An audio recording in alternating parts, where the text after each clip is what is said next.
اسلام ہمارے لیے ایک ایسی رحمت بن کر آیا ہے کہ صرف اسی کی بدولت ہمارا نظام زندگی درست ہو سکتا ہے۔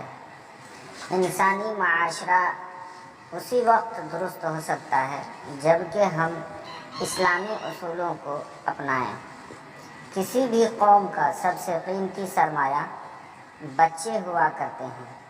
اگر اس وقت وہ گود کا کھلونا ہے تو آگے چل کر وہی مستقبل کے معمار بنیں گے۔ بچہ جب پیدا ہوتا ہے تو اس کے سامنے سب سے پہلے دو بزرگ یعنی ماں باپ ہوتے ہیں۔ باپ ہی اپنے بچے کا پہلا استاد ہوتا ہے اور یہیں سے بچے کے اچھا یا برا بننے کی بنیاد پڑتی ہے۔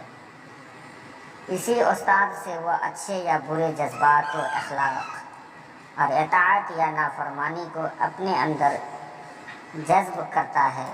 اسی لیے باپ کی ذمہ داری ہے کہ وہ اپنی اولاد کی تربیت اس ڈھنگ سے کرے کہ اس کے رگ و ریشہ میں دین کی روح سرایت کر جائے۔ اس کے لیے ضروری ہے کہ وہ خود بھی ان صفات کا حامل ہو تاکہ بچہ کے لیے عملی نمونہ بن سکے۔ باپ کے اخلاق اعلیٰ ہوں، وہ سچ بولتا ہو، نماز کا اہتمام سے پڑھتا ہو، ہر طرح کی بری باتوں اور گناہ کے کاموں سے بچتا ہو تو انشاءاللہ بچہ بھی خود بخود ایسا ہی طریقہ اختیار کر لے گا۔